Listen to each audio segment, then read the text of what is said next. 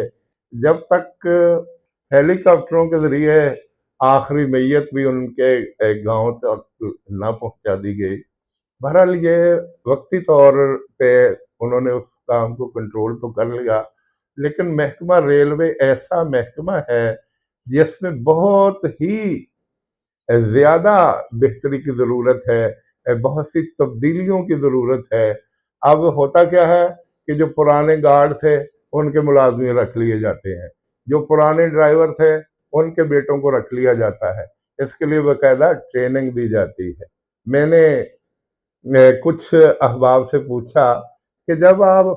ہیلی copter چلانے کی training لیتے ہیں تو انہوں نے کہا کہ اتنے ماہ صرف ہوتے ہیں۔ جب جیٹ طیارہ چلانے کی ہم بات کرتے ہیں تو اس وقت بھی ہمیں سالوں اور مہینوں ٹریننگ کی ضرورت ہوتی ہے، جبکہ ہمارے ہاں چند دن استاد کے ساتھ بیٹھ کے ٹرین کی پٹڑی کو دیکھتے جاتے ہیں، اور درمیان میں کچھ عرصہ کے لیے وہ ہینڈل اپنے ہاتھ میں لے لیتے ہیں، اور پھر اپنے آپ کو ڈرائیور سمجھ لیتے ہیں۔ یہ بہت نازک ہے، پٹڑی پہ جب ٹرین چلتی ہے تو انتہائی نازک صورتحال ہوتی، بغیر مہارت کے یہ ٹرین نہیں چلائی جا سکتی، اس لیے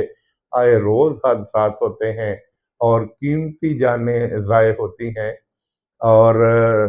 اس کے بعد کچھ بھی نہیں ہوتا، ہم یہ کریں گے، ہم وہ کریں گے۔ تو یہ اعداد و شمار میں پیش کر کے آپ کو یہ باور کروانے کی کوشش کر رہا ہوں کہ یہ واقعی سفید ہاتھی ہے ریلوے، اس کو یا تو خود بہتر کر دیا جائے، اگر بہتری نہیں لائی جا سکتی اس کو بھی پرائیویٹ کر دیا جائے۔ دیکھیں پرائیویٹ شعبہ کتنا کامیاب جا رہا ہے، بہت سے ادارے ایسے ہیں جو اپنی گاڑیوں کو چلنے سے قبل چیک کرتے ہیں۔ ڈائیو ماشاءاللہ عرصہ دراز سے یہاں چل رہی ہے، اور ان کا ایک منظم نظام ہے کہ وہ چلنے سے پہلے اس کا ہر نٹ بولٹ، ہر چیز اس کی چیک کرتے ہیں، اور پھر کہیں جا کے وہ اوکے رپورٹ دیتے ہیں، پھر ٹرین چلتی ہے۔ اور آپ کو یاد نہیں ہوگا، اور میرے معلومات کے مطابق پاکستان میں ڈائیو کا ایک بھی حادثہ نہیں ہوا۔ اللہ کرے یہ سلسلے یوں ہی چلتے رہیں۔ اس کی وجہ یہ ہے کہ یہاں بڑی احتیاط سے کام لی جاتی ہے، اور جو لوگ ڈنگ ٹپاؤ انداز میں کام کرتے ہیں وہ پاکستان کے لیے بھی نقصان کا باعث بنتے ہیں، اور عوام الناس کے لیے بھی بہت سے مسائل پیش کرتے ہیں۔ تو میں نے انڈیا کی مثال دی۔ انڈیا دیکھیے ہم سے بہت سے میدانوں میں بہت آگے نکل گیا۔ ایک وقت تھا کہ لوگ انڈیا کو غلیظ ترین ملک کہتے تھے، مودی کو ہم لاکھ گندا کہیں، ہم لاکھ اس کو بدماش کہیں، لیکن اس نے کچھ اچھے کام کیے۔ اس نے منموہن سنگھ ماڈل کو سامنے رکھتے ہوئے ملک کو ترقی دینے کی کوشش کی، اور وہ کافی حد تک کامیاب رہا۔ ایک وقت تھا کہ انڈیا کے اندر لوگ جہاں دل چاہتا تھا چھوٹا بڑا پیشاب کرنے بیٹھ جاتے تھے، لیکن اس نے پورے ملک کے اندر پہلی قسط میں 1 لاکھ لیٹرین بنوائی، لوگوں میں شعور پیدا کیا کرنے کے لیے سیمینار رکھے گئے کہ آپ باہر نہ بیٹھا کریں، آپ اللہ تعالیٰ کے نبی حضرت محمد صلی اللہ علیہ وآلہ وسلم نے اپنے صحابہ کو پیشاب کرنے کا طریقہ بتایا کہ یوں آپ چھوٹا پیشاب کریں، یوں آپ بڑا پیشاب کریں۔ تو لوگ ہنستے تھے کہ ان کو یہ چیزیں سکھائی جا رہی ہیں، واقعی یہ غلاظت، یہ گندگی ٹھکانے لگانے کے لیے اور اچھے انداز میں اس سے بچاؤ کے لیے طریقہ کار اللہ تعالیٰ کے نبی نے بھی بتائے تھے۔ تو انڈیا کے اندر جب 1 لاکھ لیٹرینیں بن گئیں تو پھر کچھ سیمینار منعقد کیے گئے جہاں بہت سے ماہرین نے لیکچر دیے کہ آپ ان لیٹرینوں کو اس طرح استعمال کریں تاکہ ہمارے ملک سے گندگی ختم ہو، تاکہ ہمارے شہروں میں جو تعفن پھیلا ہوا ہے وہ دور ہو۔ تو انڈیا نے بہت سے شعبوں میں ترقی کر لی۔ ہمارا ہمسایہ ملک ہے، ٹھیک ہے، وہ بڑی ریاست ہے، بڑی سلطنت ہے، بڑی حکومت ہے، لیکن ایک وقت تھا کہ وہ ہم سے بہت پیچھے تھے اور ہم ان سے بہت آگے تھے، لیکن ہم اپنی کوتاہیوں کے سبب، ہم اپنی بدعنوانیوں کے سبب بہت پیچھے رہ گئے۔ اور آج ہمیں دبے الفاظ میں انڈیا کی ہم تعریف ضرور کرتے ہیں کہ وہاں کی عوام غریب ہے، وہاں کی حکومت امیر ہے، اور امیر حکومت غریب لوگوں کو بہت سی مراعات دے رہی ہیں تاکہ وہ اپنا طرز زندگی بہتر بنا سکیں۔ تو میں اہل پاکستان سے بھی ملتمس ہوں